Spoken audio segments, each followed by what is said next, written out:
Como ustedes saben, la figura de las zonas de reserva campesina quedaron consagradas en la ley en el 94 y hasta el 96 se empezó a reglamentar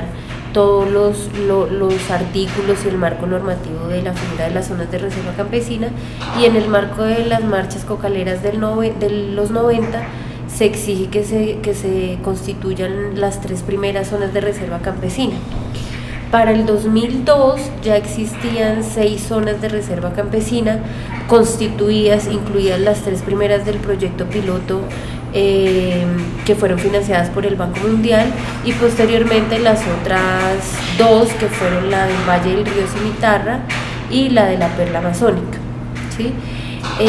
Pero con la llegada de Álvaro Uribe al gobierno, pues se detiene todo el proceso de conformación de las zonas de reserva campesina, que ya querían pues impulsarse otras zonas, pero con las que ya existían constituidas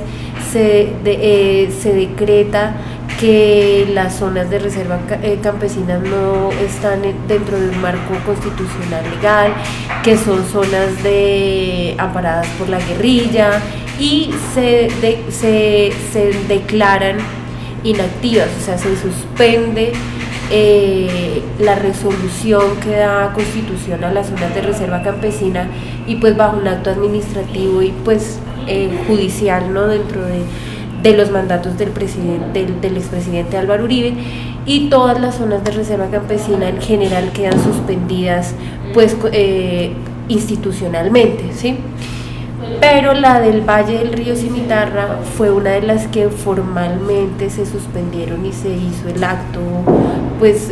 digamos que formal, de la suspensión de la zona de reserva campesina,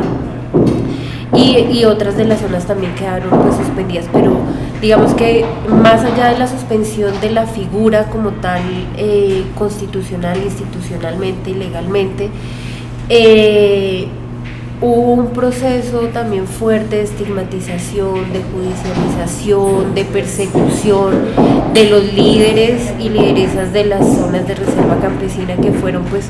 golpeados muy fuerte por el proceso de persecución de estos procesos. Como todos sabemos, pues el gobierno de Álvaro Uribe estuvo marcado por la estigmatización del movimiento social en general a nivel del país, y pues el paramilitarismo se agudizó en las regiones y en las zonas rurales de Colombia. Entonces, una fuerte pues incursión del paramilitarismo en las regiones, y las organizaciones que impulsaban y pues que avanzaron en la constitución de zonas de reserva campesina sufrieron varios de los impactos de este proceso, y varios de los líderes tuvieron que salir de las regiones, tuvieron que algunos salir del país, otros estuvieron en la cárcel, a otros desafortunadamente pues perdieron la vida en esta lucha y en esta guerra pues de poder que hay en el país y en las zonas rurales. Durante todo ese periodo pues de estigmatización fueron surgiendo procesos, sin embargo, fuertes de organización al interior de las regiones, ¿sí? Digamos que se focalizó y se priorizó el proceso local y regional de las organizaciones para poder mantenerse pues en sus territorios, ¿sí? Y lo que surgió en ese proceso de resistencia realmente de las comunidades campesinas en sus territorios es lo que nosotros ahora llamamos las zonas de reserva campesina de hecho, ¿sí? Porque pues surgió en el marco de la deslegitimización de la figura jurídica como tal, y el incumplimiento realmente de la ley, porque es una figura que está amparada en la ley, y pues con todo este proceso de suspensión realmente fue una violación a la ley y a los derechos de los campesinos que están contemplados pues en ese avance que hasta ahora existe como un avance en el reconocimiento al derecho al territorio, al campesinado, ¿sí? Entonces las comunidades fortalecen sus bases organizativas, y lo que hacen es precisamente, con las condiciones que tenían, fortalecerse localmente y regionalmente para poder garantizar su permanencia en el territorio. Y se constituye lo que son las zonas de reserva campesina de hecho, que ahora es para nosotros una figura muy importante porque si bien con el periodo de Álvaro Uribe la estigmatización y la suspensión fue de facto y fue, sí, de hecho, con Juan Manuel Santos la transición fue que simplemente se abre nuevamente una bisagra para poder hablar ahora de zonas de reserva campesina. Con la gerencia de Juan Manuel Ospina se conforma nuevamente un equipo de zonas de reserva campesina al interior del INCODER. Eso también fue un cambio, digamos que cualitativo, porque realmente en el INCODER no había ningún programa ni ningún equipo que cumpliera la misión y la función del INCODER frente a la constitución de las zonas. Ya con Juan Manuel Santos cambia un poco el contexto. Eso fue en el 2010, como producto del primer encuentro nacional de zonas de reserva campesina que se hizo en Barranca Bermeja, que contó con la presencia del INCODER, del Ministerio de Agricultura, de algunas alcaldías, de algunas gobernaciones, y entonces se llegan fundamentalmente al acuerdo con el INCODER de reactivar los procesos de las zonas de reserva campesina, que fue cuando estuvo Juan Manuel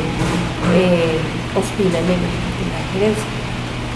Y con eso se reactivan los procesos, se levanta la suspensión de las zonas de reserva campesina que estaban suspendidas, se actualizan los planes de desarrollo sostenible de las que ya estaban constituidas, pues porque ya habían pasado, imagínate, 8 o 9 años que pues estuvo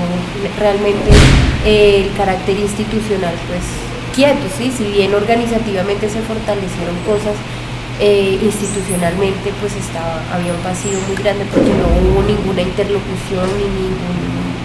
relacionamiento con las instituciones frente al tema de zonas de reserva campesina.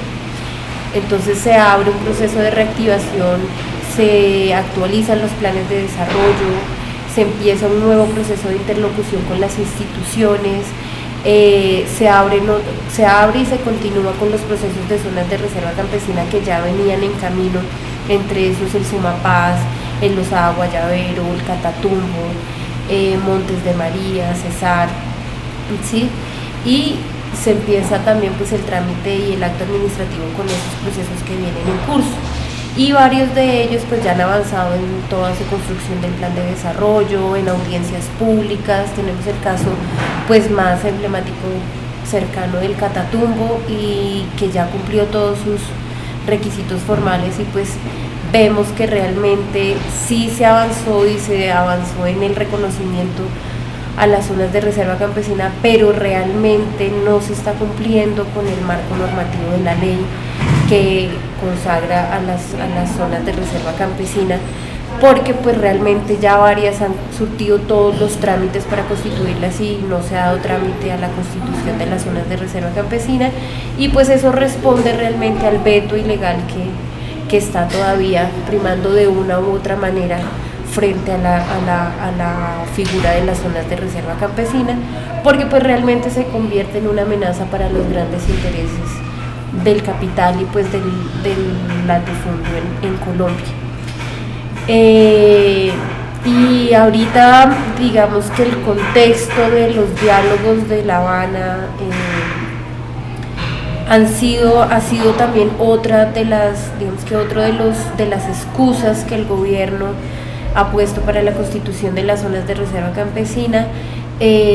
argumentando que el tema de las zonas de reserva campesina van a tratarlo en La Habana, y que hasta tanto no se firmen los acuerdos pues no habrá más procesos de constitución de zonas, ni se avanzará en los que ya están pues casi que cumplidos con los trámites. Entonces lo que nosotros planteamos desde el ANSORC y desde las zonas de reserva campesina en particular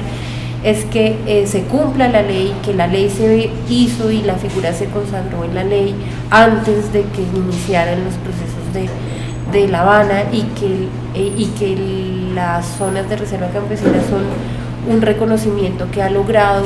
el campesinado a partir de sus luchas, de sus movilizaciones, de sus paros, y que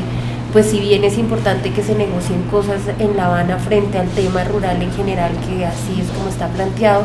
el tema de las zonas de reserva campesina tiene que avanzar con mesa o sin mesa, con acuerdos o sin acuerdos, y pues Ese es el tema de ahorita de estancamiento frente al gobierno nacional y a las instituciones. Y en general, pues el gobierno frente al marco de interlocución y de acuerdos, como resultado de las movilizaciones del 2013, pues está incumpliendo porque está dilatando las negociaciones de la mesa de la compra agraria étnica y popular, dentro pues de los cuales está uno de los puntos es el tema de las zonas de reserva campesina, la territorialidad campesina en general, bueno, varios de los acuerdos que están en el pliego, y pues también se está dilatando. Entonces digamos que los acuerdos que se están firmando con el gobierno frente a todo el tema rural están siendo pues incumplidos por el gobierno. Entonces las zonas de reserva campesina son una muestra más de que el gobierno no cumple ni con los acuerdos ni con el cumplimiento de la ley. Sumado a eso, en otro contexto que amenaza pues todo el contenido y el avance de la ley 160 del 94, y pues en particular el tema de las zonas de reserva campesina con la ley de baldíos, la ley 133, que pues está formulada precisamente para poder hacerle el juego, ¿sí?, al latifundio, y poder garantizarle a los latifundistas que continúen con el acaparamiento de tierras y que se puedan acumular las unidades agrícolas familiares y que se pueda acceder a baldíos pues de manera casi que sin ningún seguimiento y sin ningún control dentro del país. Entonces esta ley también es una ley que es un proyecto de ley que amenaza la figura de las zonas de reserva campesina en tanto a la distribución de la tierra y el acceso a la tierra para los campesinos. Entonces digamos que hay todo un contexto desde cuando se creó la ley, todo el proceso de estigmatización. Realmente con Juan Manuel Santos se avanza pero no se avanza. Entonces el proceso de las zonas de reserva campesina a nivel institucional está estancado porque actualmente no han constituido ninguna otra zona de reserva campesina de las 6 que ya están constituidas. Entonces digamos que el juego ha sido ese proceso de estancamiento de una u otra manera para dar cumplimiento a la ley. Y lo que decimos desde pues las regiones y los campesinos y campesinas es que el único mecanismo que ellos han visto efectivo para poder dar cumplimiento a sus derechos es la movilización. Entonces esa será, digamos que la estrategia, y siempre ha sido el mecanismo de defensa y de exigencia para poder ganar sus espacios y sus reconocimientos a los derechos, y es la movilización. Entonces esperamos y creemos que el 2015 va a ser un año también fuerte en movilización para la exigencia de los derechos campesinos. La figura de las zonas de reserva campesina, de hecho, es muy importante para las comunidades y para la ANSORC, porque es una figura que legitima, ¿sí?, el hecho de que en ese territorio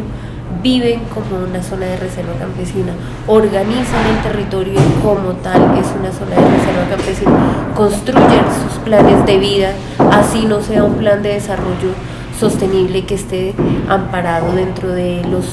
trámites que hay que cumplir con el INCODER, pero se construye el plan de vida, es una ruta para